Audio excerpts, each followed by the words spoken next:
সম্মান দ্বিতীয় বর্ষের সুপ্রিয় শিক্ষার্থীবৃন্দ, তোমাদেরকে আবারও শুভকামনা জানিয়ে শুরু করছি আজকের অনলাইন ক্লাস। কেমন আছো তোমরা? আশা করছি যে যেখানে আছো ভালো আছো এবং সুস্থ আছো। তোমাদের সঙ্গে রয়েছি আমি নীলুফার ইয়াসমিন, প্রভাষক, ইতিহাস বিভাগ, ঢাকা কলেজ। আমাদের আজকের আলোচ্য বিষয় নগর বিপ্লবের ফলাফল এবং নগরায়নের ধারাগুলো। প্রথমে নগর বিপ্লবের ফলাফল। অ্যাকচুয়ালি নগর বিপ্লব এমন একটা সামগ্রিক বিপ্লব, যে বিপ্লবটা আসলে এই একদিকে একটা বিষয় চিহ্নিত করে বা একটা ফলাফলে সীমাবদ্ধ ছিল না, কারণ সার্বিক সব দিকেই এর পরিবর্তন সূচিত হয়েছিল। এর ফলাফল সমাজের এবং রাষ্ট্রের সকল ক্ষেত্রে যে পরিবর্তন সূচিত হয়েছিল সেটা আসলে ফলাফল। তো দেখা যাচ্ছে যে একটা বিষয়কে কেন্দ্র করেই যে নগর বিপ্লব সংগঠিত হয়েছিল তা নয়, নগর বিপ্লবের ফলে সকল সেক্টরই কিছু না কিছু পরিবর্তন সাধিত হয়েছিল, যার ফলাফল সুদূর প্রসারী। এবং এই ফলাফলের যে শুরু হয়েছিল সেটা কিন্তু এই যে উন্নয়নের ধারা চলছিল নগর বিপ্লবের মাধ্যমে, গ্রাম থেকে নগরে পরিণত, এবং তারপরে এই যে ধারাবাহিকতা, এটা কিন্তু চলমান, কারণ সভ্যতার জিনিসটাই কিন্তু চলমান। তো এই চলমান প্রক্রিয়া চলছে। তো নগর বিপ্লবের তাৎক্ষণিক যে প্রক্রিয়া বা ফলাফল আমরা দেখেছিলাম সেগুলো এখন একটু আলোচনা করি। প্রথমেই রাজনৈতিক ফল। স্বাভাবিকভাবেই গ্রাম বেষ্টিত যে শ্রেণী, সেটা গ্রামীণ অর্থনীতি, সেটা থেকে হঠাৎ করে একটি শহুরে প্রভাব, হঠাৎ করে নয় যদিও, সেটা ক্রমান্বয়ে শহুরে অবস্থা এবং শহুরে অর্থনীতি বা যেটা কৃষিমুখী অর্থনীতি থেকে ব্যবসা বাণিজ্যমুখী যে অর্থনীতিতে সমাজ ধাপিত হতে থাকে, সেখান থেকে আসলে একটা নগর রাষ্ট্রের সৃষ্টি হয়। একটা মানে মানুষের উন্নতির এই ধারাবাহিকতা থেকে নগর রাষ্ট্র সৃষ্টি হয়। সেই রাষ্ট্র রাজনৈতিক প্রতিষ্ঠান হিসাবে একটি ভূখণ্ডভিত্তিক রাষ্ট্র গঠন ছিল নগর বিপ্লবের গুরুত্বপূর্ণ একটি ফল। প্রাথমিকভাবে নগর রাষ্ট্র ছিল ধর্মীয় প্রভাবাধীন। প্রথম দিকে এটা ছিল ধর্মের উপরে প্রভাবশালী, অর্থাৎ মন্দির মসজিদ, মানে ধর্মীয় উপাসনালয় কেন্দ্রিক আর কি। ধর্মীয় নেতারাই এই রাষ্ট্র পরিচালনা করত, কিন্তু ক্রমান্বয়ে ধর্মীয় প্রভাব মুক্ত হয়ে স্বাধীন রাজনৈতিক ধারাও এই নগর রাষ্ট্রের প্রভাবে প্রভাবিত হয়েছিল। নগর কর্মকাণ্ড চালানোর জন্য সংগঠনের প্রয়োজন দেখা দেয়। নগরের আইন প্রণয়ন, আইন রক্ষা, উন্নয়ন কর্মকাণ্ড চালানোর প্রয়োজনে সরকার গঠিত হয়। এভাবেই একটি রাষ্ট্রের সৃষ্টি হতে থাকে। তো এই পরিবর্তনগুলো মানে রাজনৈতিক ক্ষেত্রে এই ফলাফল দেখা যায় যে এটা রাষ্ট্রের সৃষ্টি, আইন প্রণয়ন, একটি সংগঠনের মাধ্যমে রাষ্ট্র পরিচালনা, একটি ভূখণ্ডের মাধ্যমে একটি আলাদা জনগোষ্ঠীর বসবাস, এভাবেই একটি রাষ্ট্র সৃষ্টি। তো নগর বিপ্লবেরই এটি একটি ফলাফল। এরপরে আসছে সামরিক ফল। নগর সভ্যতার বিকাশ হওয়ার জন্য সাথে সাথে নতুন গ্রামগুলো নগরের আওতায় অন্তর্ভুক্ত হয়, এবং এর ফলে কাঁচামাল সংগ্রহ, নতুন এলাকাকে নগরে অন্তর্ভুক্ত করার জন্য পেশাজীবী শক্তির উদ্ভব হয়, অর্থাৎ পেশি শক্তির উত্থান ঘটে। এর ফলে গড়ে ওঠে সামরিকবাদী চেতনা, অর্থাৎ মানে মানুষের মধ্যে শক্তি প্রয়োগের, যে একে অপরের প্রতি শক্তি প্রয়োগ, পেশি প্রয়োগে যার শক্তি বেশি সে বেশি অঞ্চল দখল করবে, এই যে বিভিন্ন প্রক্রিয়া মানুষের মধ্যে আসতে থাকে, এর ফলেই আসলে দেখা যায় যে সেনাবাহিনী গঠনের যে প্রক্রিয়া, সামরিক শক্তি প্রয়োগের যে প্রক্রিয়া, এটা শুরু হয়। এর ফলস্বরূপ নগরের সাথে নগরের যুদ্ধ বিগ্রহ ছিল নিত্য নৈমিত্তিক ব্যাপার, কারণ তখন তো যে বিজেতারাই সেই স্থান দখল করতো এবং সেই স্থান তার অধিকারে থাকতো, রাষ্ট্রের ভূখণ্ড বৃদ্ধি পেত। তো এভাবেই সামরিক শক্তি বৃদ্ধির প্রয়োগের মধ্য দিয়ে, যুদ্ধ বিগ্রহের মধ্য দিয়ে এভাবেই রাষ্ট্রের ভূখণ্ড বৃদ্ধির প্রক্রিয়াটাও তখনই শুরু হয়েছিল। সামাজিক ফল, সামাজিক ফলাফলের ক্ষেত্রেও দেখা যাচ্ছে যে এটা অত্যন্ত সুদূরপ্রসারী ফলাফল দেখা দিয়েছিল। সামাজিক সম্পর্ক ও সমাজ সংগঠনের ক্ষেত্রে নতুন ধারার সৃষ্টি হয়েছিল, যাকে সামাজিক বিপ্লব বলা হয়ে থাকে। নবপলীয় যুগের কোনো কোনো চেতনার অবলুপ্তি ঘটে এবং নতুন সামাজিক ব্যবস্থা গড়ে ওঠে। এর ফলে সমাজে কয়েকটি নতুন শ্রেণীর সৃষ্টি হয়। অর্থাৎ দেখা যাচ্ছে যে এই যে তার আগে নবপলীয় বিপ্লবের ফলে কিন্তু কোনো শ্রেণী বৈষম্যের সৃষ্টি হয়নি, তখন শুধু কৃষিজীবী শ্রেণী আর একটা সমাজ সংগঠক যারা, এরকম একটা শ্রেণী ছিল। কিন্তু এই নগর বিপ্লবের পরে অনেকগুলো শ্রেণী গড়ে ওঠে। অর্থাৎ এই যে শ্রেণী বৈষম্য বা শ্রেণী বিভেদের যে সমাজ ব্যবস্থা, সেটা কিন্তু এই নগর বিপ্লবের সময় থেকে শুরু হয়েছিল। তো প্রথম মানে একটা শ্রেণীর মধ্যে দেখা গেল যে ভূমি এর উৎপাদন, উদ্বৃত্ত পণ্য সামগ্রিকভাবে অর্থনীতি, রাজনীতি, ধর্ম, সমাজের নিয়ন্ত্রণে ছিল। মন্দির উপাসনাগারের পাশাপাশি সম্পদের আধার ছিল। এটি কর জমা ছাড়াও ব্যাংক, সামরিক বিভাগ সহ সচিবালয়ের ভূমিকা পালন করত। এরা হলো উচ্চ পর্যায়ে, উচ্চস্তর শ্রেণী, সমাজের উচ্চ স্তরে বসবাসরত এই শ্রেণীর অন্তর্ভুক্ত ছিল তারা। এছাড়া দ্বিতীয় শ্রেণীর অন্তর্ভুক্ত ছিল নাবিক, বণিক, পণ্যবাহক, সৈনিক, কর্ণিক। এদের মধ্যবিত্ত শ্রেণী বলা হয়ে থাকে। কৃষি উৎপাদন ব্যতীত যাবতীয় উৎপাদন ও অর্থনৈতিক কর্মকাণ্ডের সঙ্গে এই শ্রেণীর অন্তর্ভুক্ত ছিল। তৃতীয় শ্রেণীতে ছিল কারিগর, কৃষক, দাস, যুদ্ধবন্দী, কৃতদাস, ভূমিদাস সহ এই শ্রেণীর মানুষের জীবনযাত্রা ছিল নিচু মানের। অর্থাৎ আমরা দেখতে পাচ্ছি যে এই সমাজ ব্যবস্থা কিন্তু দীর্ঘদিন টিকে রয়েছে এবং বর্তমানেও কিন্তু প্রায় বলা যায় এই সমাজ ব্যবস্থা, যদিও এই মধ্যবিত্ত শ্রেণী বা মধ্যবিত্ত মধ্যে আবার উচ্চ মধ্যবিত্ত, নিম্ন মধ্যবিত্ত শ্রেণী গড়ে উঠেছে এবং দাস শ্রেণীটা অনেকটাই কমে এসেছে, কিন্তু সমাজ ব্যবস্থায় কিন্তু এই যে তিন শ্রেণীর যে আজকেও যে বিরাজমান যে তিনটে শ্রেণী, সেই তিনটে শ্রেণীর কিন্তু সৃষ্টি হয়েছিল এই নগর বিপ্লবের সময় থেকেই। তো সামাজিক ক্ষেত্রে এই নগর বিপ্লব যে প্রভাব বিস্তার করেছিল, সেই প্রভাব থেকে বর্তমান সময়েও কিন্তু মুক্ত না। অর্থাৎ এই তিন শ্রেণীর যে অভ্যুদয় ঘটেছিল নগর বিপ্লবের মধ্য দিয়ে, তা কিন্তু এখনও চলমান। সাংস্কৃতিক ফল, সাংস্কৃতিক ক্ষেত্রেও এই নগর বিপ্লবের প্রভাব পড়েছিল। এর ফলে সৃজনশীল চিন্তা চেতনার বিকাশ ঘটে, মানুষের বুদ্ধিবৃত্তির চর্চা ও উৎকর্ষ সাধনের প্রবণতাও লক্ষ্য করা যায়। এর ফলে লিখন পদ্ধতি, প্রযুক্তিগত উন্নয়ন সাধিত হয়। নগর বিপ্লবের বড় আবিষ্কার লিপি ও লিখন পদ্ধতির উদ্ভব সভ্যতার ইতিহাসে গুরুত্বপূর্ণ অবদান রাখছিল। অর্থাৎ নগর বিপ্লবের ফলে যে লিখন পদ্ধতি এবং লিপি, গণিত এগুলোর যে চর্চা শুরু হয়েছিল, এগুলো আসলে সমাজকে একটা ব্যাপক পরিবর্তন, একটা প্রায় মানে সেই সময়ের থেকে এই সময় মানে নবপলীয় বিপ্লবের পরবর্তী লাইফ থেকে নগর বিপ্লবকে একটা অন্যরকম জীবন দান করেছিল সাংস্কৃতিক, সামাজিক, অর্থনৈতিক, রাজনৈতিক সকল ক্ষেত্রে। এছাড়াও অর্থনৈতিক যে বিকাশ ফলাফল, সেটা ছিল আরও সুদূরপ্রসারী। সেটা প্রযুক্তিগত, কৌশলগত অনেক ক্ষেত্রে সমাজ উন্নয়ন সাধিত হয়েছিল। একই সাথে লিখন পদ্ধতি, গণিত চর্চা এবং লিপির আবিষ্কার, অন্যদিকে সমাজের যে এলিট শ্রেণী এবং নিম্ন শ্রেণীর সৃষ্টি, সব মিলায়ে একটা রাষ্ট্রের সৃষ্টি, সব কিছু মিলে সব কিছুরই প্রভাব কিন্তু অর্থনৈতিক প্রভাবের উপরেও পড়েছিল। অর্থাৎ উন্নত চাষাবাদ, সেচ ব্যবস্থা, কৃষি উপকরণ উদ্ভাবন, সরকারের প্রত্যক্ষ তত্ত্বাবধান যেমন কৃষির সম্প্রসারে ভূমিকা রাখে, তেমনি শিল্প ও বাণিজ্যের প্রসারেও কিন্তু ব্যাপক ভূমিকা রেখেছিল এবং অর্থনৈতিক ক্ষেত্রে এক একটি রাষ্ট্র, এক একটি সভ্যতা একটি শক্তিশালী রাষ্ট্রে পরিণত করেছিল।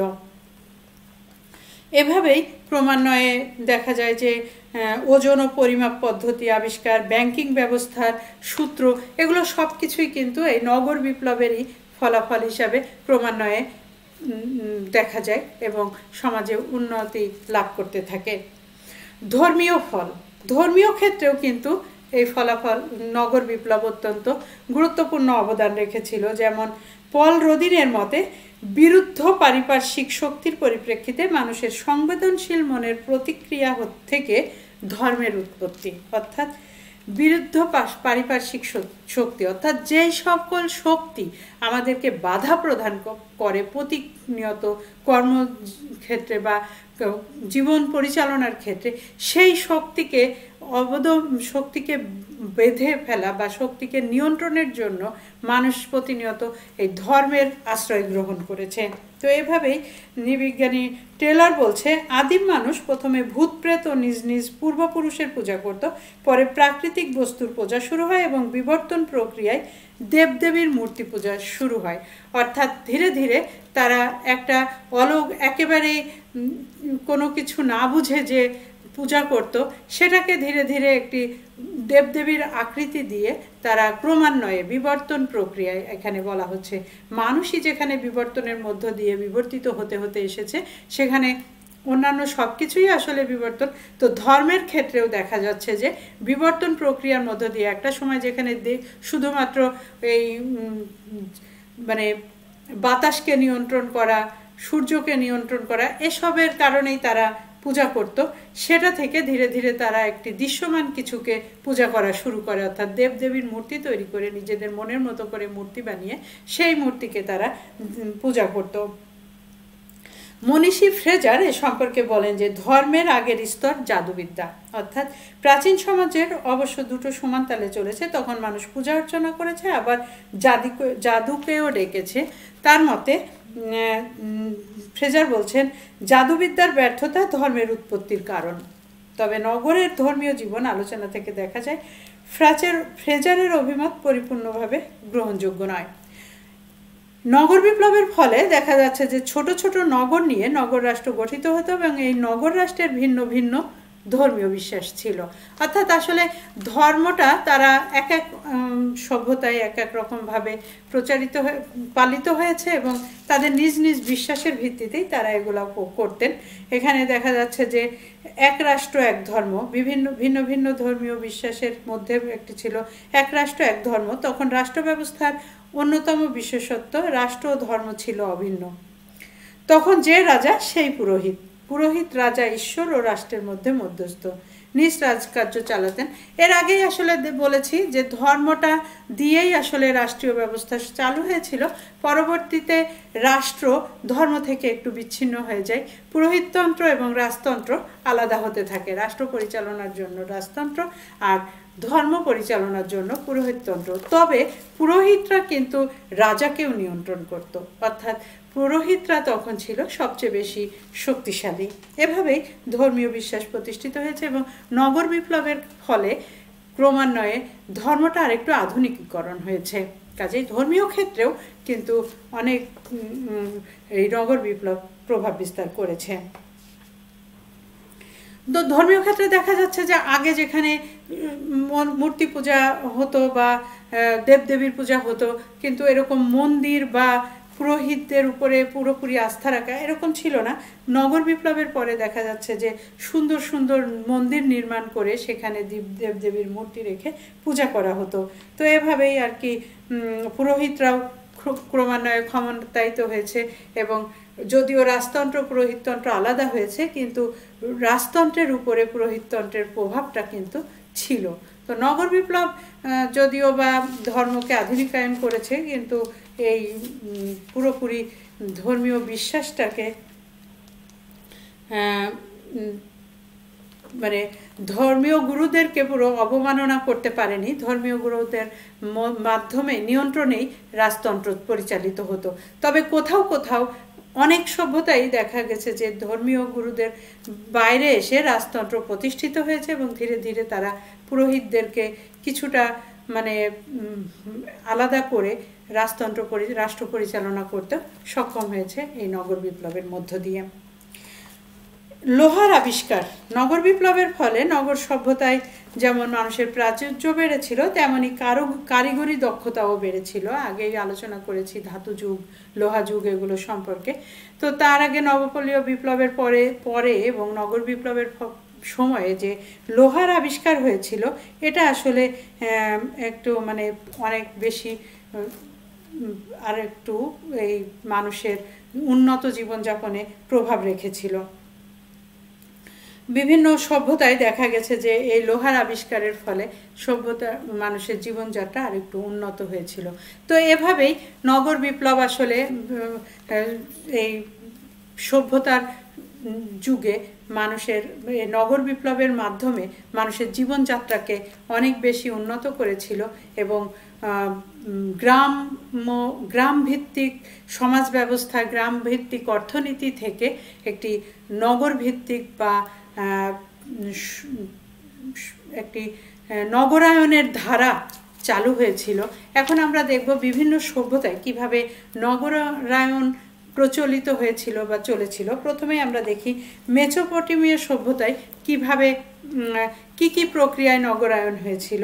সেটা হলো আয়তন ও জনসংখ্যা।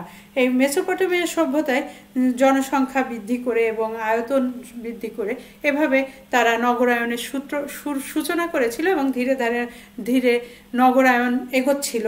তো প্রথমে হচ্ছিল আয়তন ও জনসংখ্যা, রাষ্ট্রের আয়তন বৃদ্ধি, সভ্যতার যে অঞ্চলটা নিয়ে গড়ে উঠেছিল সেই অঞ্চলের রাষ্ট্রের সীমানা বৃদ্ধি করা এবং জনসংখ্যা বৃদ্ধির দিকে তারা মনোনিবেশ করে। এরপরে তারা উদ্বৃত্ত উৎপাদন, অর্থাৎ উৎপাদন যখন শুরু হলো তখন তারা এই উৎপাদন উদ্বৃত্ত করে এই উদ্বৃত্ত উৎপাদনে নগরায়নের কাজে তারা ব্যবহার করত। এরপরে মন্দির বা জিগুরাট, অর্থাৎ মন্দির নির্মাণ করে এই মেসোপটেমিয়া সভ্যতায় মন্দির বা জিগুরাটের মাধ্যমে তারা নগরায়নের আরেকটা ধাপে অগ্রসর হয়।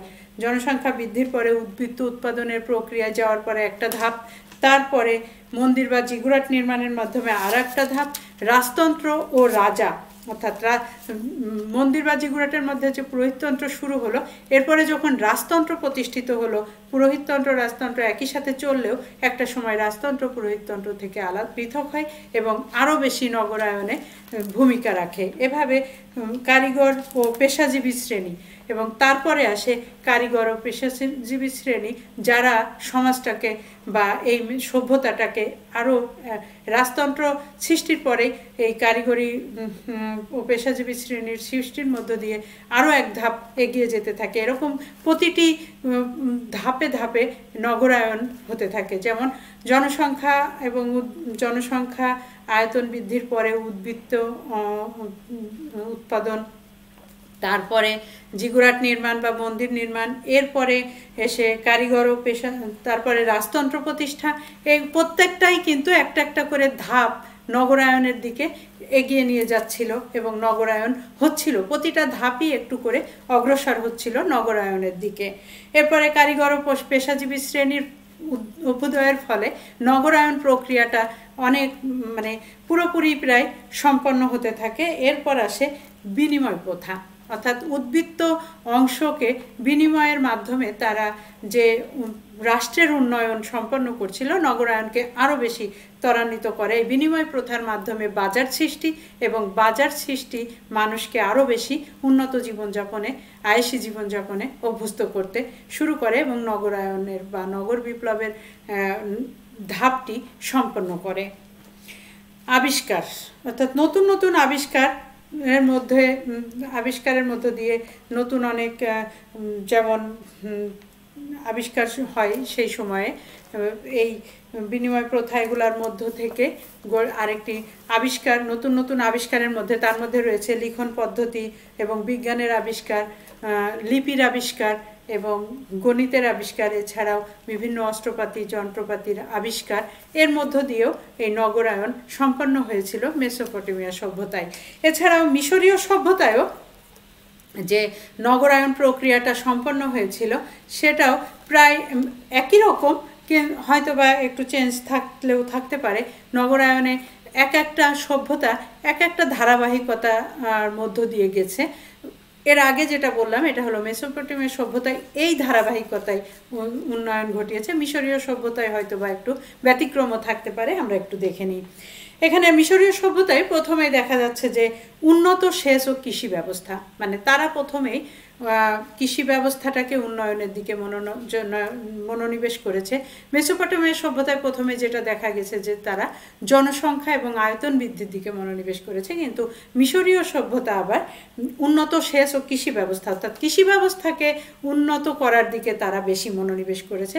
নগরায়নের প্রথম ধাপ হিসেবে তারা এই কৃষি ব্যবস্থার উন্নয়নটা করেছে। এরপরে তারা রাজা ও রাজতন্ত্র, অর্থাৎ এরপরে তাদের রাজা এবং রাজতন্ত্রের সৃষ্টি হয়েছে এবং রাজা নির্বাচিত হয়েছে এবং রাষ্ট্র গঠিত হয়েছে।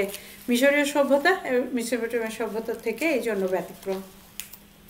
মিশরীয় সভ্যতায় এরপরে রাজতন্ত্র রাজা সৃষ্টির পরে দেখা যাচ্ছে কারিগর ও নতুন শ্রেণীর উদ্ভব। এখানে কিন্তু আমরা মন্দির বা জিগুরাট নির্মাণের কোনো কিছু দেখতে পাচ্ছি না। এরপরে কারিগর ও নতুন শ্রেণীর উদ্ভব। রাজতন্ত্রের উদ্ভবের পরপরই এসেছে হচ্ছে কারিগর ও নতুন শ্রেণীর উদ্ভব, যারা আর এই নগরায়নটাকে আরেক ধাপ এগিয়ে নিয়ে গিয়েছে। বিনিময় ব্যবস্থা সব সভ্যতাই প্রয়োজন এবং সেই সব সভ্যতাকেই অনেক ধাপ এগিয়ে দিয়েছে এই বিনিময় ব্যবস্থার কারণে বাজার সৃষ্টি হয়েছে। বাজার সৃষ্টি হলো উন্নত সভ্যতা বা নগরায়নের মানে অন্যতম একটি উপাদান। তো এই কারণে এটা নগরায়নের ক্ষেত্রে সব সভ্যতাতেই যে নগরায়নের ক্রমান্বয়ে যে ধাপ, সেই ধাপের ক্ষেত্রে এটা আসবেই। শিল্পকলা, এই মিশরীয় সভ্যতায় শিল্পকলার ক্ষেত্রে বেশি গুরুত্ব, মানে শিল্পকলার যে অগ্রগতি বেশি সাধিত হয়েছে, যেটা আমরা আবার মেসোপটেমিয়া সভ্যতায় ওভাবে দেখতে পাচ্ছি না। তো এই শিল্পকলার উৎকর্ষ সাধনের মধ্য দিয়েও মিশরীয় সভ্যতাকে অনেক ধাপ এগিয়ে নিয়ে গিয়েছিল নগর বিপ্লব। লিখন পদ্ধতির আবিষ্কার, আমরা জানি লিখন পদ্ধতি প্রথম আবিষ্কৃত হয়েছিল এই মিশরীয় সভ্যতায় এবং সমসাময়িক ছিল মেসোপটেমিয়া সভ্যতা। এই কারণে দ্রুত মিশরীয় সভ্যতায় আবিষ্কৃত হলেও মেসোপটেমিয়া সভ্যতা খুব দ্রুতই এটাকে আয়ত্ত করতে পারে এবং তারাও নগরায়নে এই লিখন পদ্ধতি তাদের ওখানেও গুরুত্বপূর্ণ অবদান রাখে। কিন্তু মিশরীয় সভ্যতায় মানে চরমতম ধাপ, মিশরীয় সভ্যতার নগরায়নের চরমতম ধাপ হলো এই লিখন পদ্ধতির আবিষ্কার। এইভাবেই আমরা দেখছি যে এক এক সভ্যতা এক একভাবে ক্রমান্বয়ে মানে নগরায়নের দিকে পৌঁছেছে, কিন্তু নগর বিপ্লব সব সভ্যতাতেই প্রভাব বিস্তার করেছিল। সমসাময়িক সভ্যতা ছিল মেসোপটেমিয়া এবং মিশরীয় সভ্যতা। এই সভ্যতা দিয়েই সভ্যতার যুগ শুরু এবং তারা এইভাবেই তাদের নগরায়নগুলো সম্পন্ন করেছিল। এর পরের ক্লাসে আমি তোমাদেরকে মিশরীয় সভ্যতা সম্পর্কে আলোচনা করব। একে একে আমরা মিশরীয়, সুমেরীয় এবং সব সভ্যতা নিয়েই তোমাদেরকে বিভিন্ন পরবর্তী ক্লাসগুলোতে আলোচনা করব। পরবর্তী ক্লাসে আমি মিশরীয় সভ্যতা নিয়ে ফিরে আসব। আজকে এ পর্যন্তই। তোমরা যে যেখানে আছো ভালো থেকো এবং সুস্থ থাকো। সবাইকে শুভকামনা জানিয়ে শেষ করছি আজকের অনলাইন ক্লাস। খোদা হাফেজ।